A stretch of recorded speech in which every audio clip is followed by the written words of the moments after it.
You should be a monster.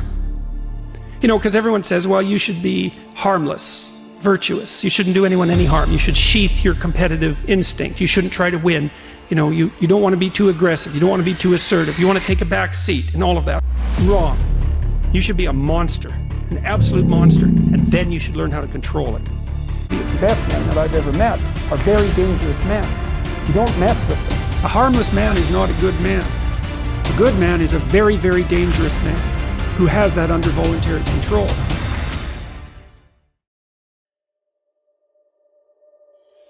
Women don't even like harmless men. They hate them. They like to claw them apart. You know, what women want are dangerous men who are civilized. And they want to help civilize them. Right? That's Beauty and the Beast. You're harmless, you're not virtuous. You're just harmless. You're like a rabbit. A rabbit isn't virtuous. It just can't do anything except get eaten.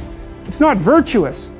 If you're a monster and you don't act monstrously, then you're virtuous. But you also have to be a monster. Well, you see this all the time. Harry Potter's like that too.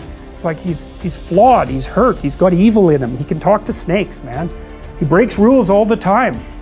All the time. He's not obedient at all. But you know, he has a good reason for breaking the rules.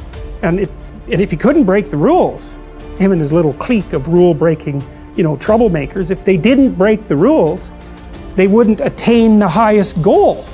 So it's very peculiar, but it's a very, very common mythological notion. You know, the hero has to be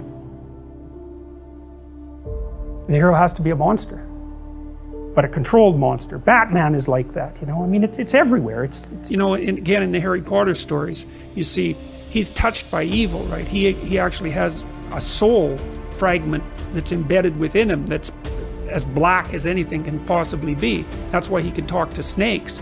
But without that, he wouldn't be able to have any victory. And that's exactly right psychologically. Unless you can think the way that an evil person thinks, then you're defenseless against them, because they'll go places you can't imagine and then they win.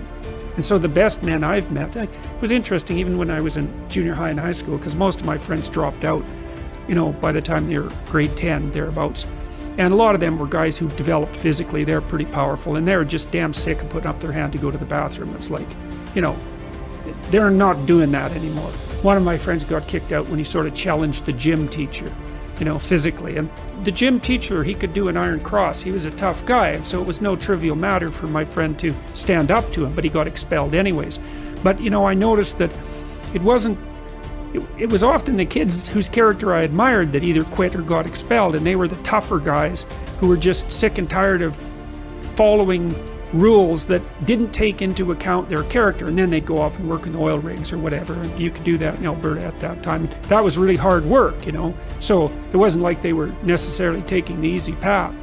But like, a harmless man is not a good man. A good man is a very, very dangerous man who has that under voluntary control. Like one of the central female stories, let's say, if the hero archetype is the central male story, there are variants of hero archetypes that are relevant to women, and one of them is Beauty and the Beast. And you know, Beauty isn't interested in the guy who isn't the beast.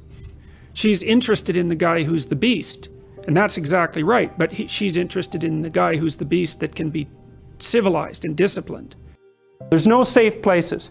And the next issue is, do you really want a safe place? Is that what you want? You want to be so weak that you want to be protected from threat? What the hell kind of life is that? You're a paralyzed rabbit in a hole. That's no life for a human being.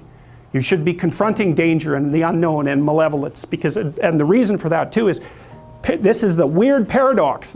And I believe this is the paradox, first of all, that was discovered in part by Buddha, but also laid forth very clearly in Christianity, which is that the solution to the problem of tragedy and malevolence is the willingness to face them. Now, who the hell would ever guess that? It's a completely paradoxical suggestion. Is that, well, why does it work? Well, because the more you confront the two of them, the more you grow. And maybe you can grow so that you're actually larger than the chaos and malevolence itself. And you think, well, what's the evidence for that? And that's easy. That's what people do. That is how we learn. Like every time you expose your child to something new, a playground, what are they exposed to?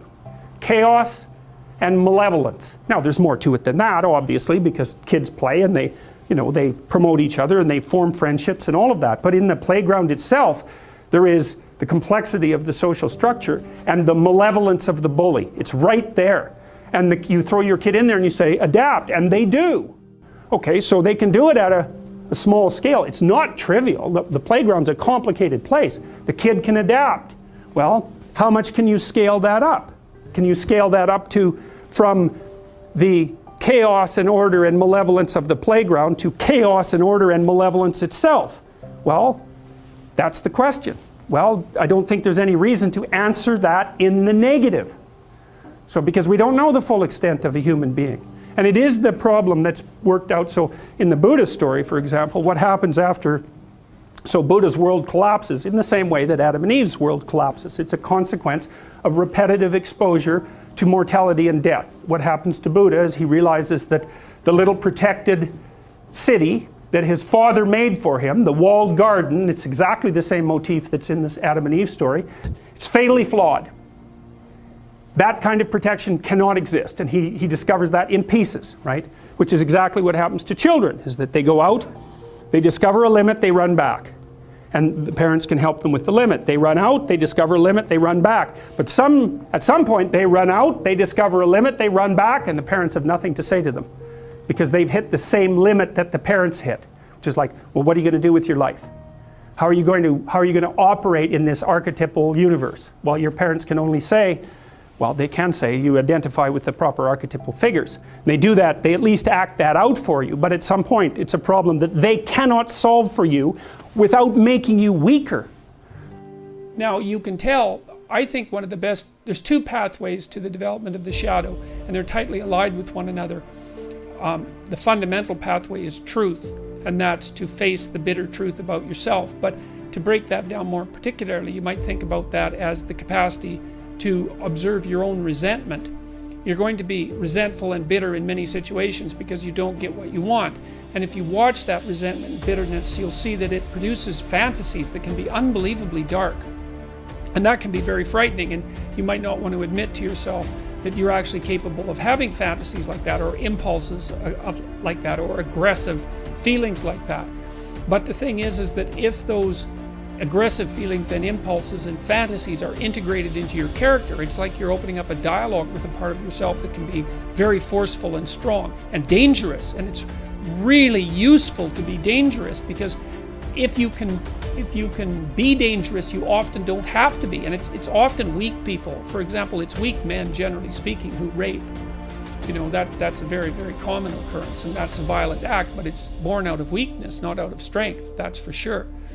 And so, anyways, you attend to your resentment honestly, and you observe yourself and what you're actually like. You got to pay attention as if you don't know yourself, as if you might harbor hidden devils.